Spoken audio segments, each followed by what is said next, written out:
It is budget eve, so beware of governments promising to make your lives less expensive. The Treasurer today says the government will spend $14 billion on cost of living relief. We don't have all the details yet, but it'll be for middle and low income households. What we also know about low and middle income households is that they spend every dollar because they need to. The government insists that this is not the kind of spending that will be inflationary, but ultimately, that will be up to the Reserve Bank and it will be the ultimate judge. We need to see the whole package. What elements actually put downward pressure on inflation? And is the other spending spread out enough over 4 years as not to move the needle on inflation and trigger that immediately? Jim Chalmers is cautious, and the Treasurer has probably run all these measures past the RBA and the sort of assurances from Treasury as well before putting the final details on this, but we don't have long to wait. About 24 hours until we see those details. Live to Trudy McIntosh now. Trudy, we are starting to put the pieces of the puzzle together. We have a pretty clear picture of the overall goal here. Take us through what we know so far.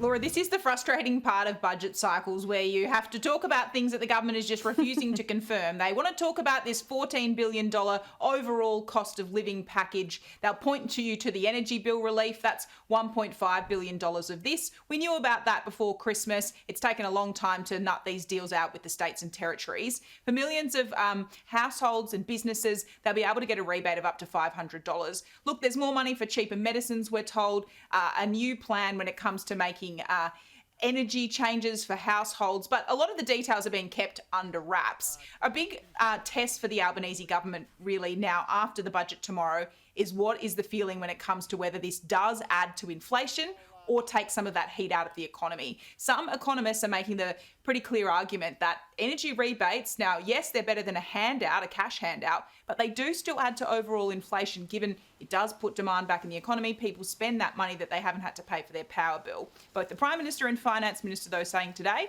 they don't believe the budget does actually add to that inflation pressure. No, and that's why we've been very responsible. For example, when we have sat down and worked through the measures that we're putting forward for cost of living relief in this budget, we've made sure that they won't add to inflationary pressures in the economy. Yeah, and an Albanese government Gillard-era correction this morning, you might call it, confirmation that there is a change to that single parent payment. This has been one thing we've been keeping a close eye on for some time. It had been signalled that the Cabinet had been looking at this change. So the single parenting payment cuts off when your youngest child turns 8. Now, that has been changed in this budget. The new cutoff will be 14 years old for the youngest child. It hasn't gone as far as some people and the advocates had been pushing for. They wanted that age increased to 16. The Prime Minister, though, saying this strikes the right balance. As for what it will cost the budget, it's $1.9 billion over the 4-year forward estimates. As you say, though, this is essentially atoning for a change that was made in the Gillard government back in 2012. Amanda Rishworth admitting today, essentially, that was a mistake. This is an important recognition that governments in the past have got it wrong. Is the Gillard government one of those governments that got it wrong, though, Amanda? Well, I think the evidence is now very clear that that parenting doesn't stop at 8.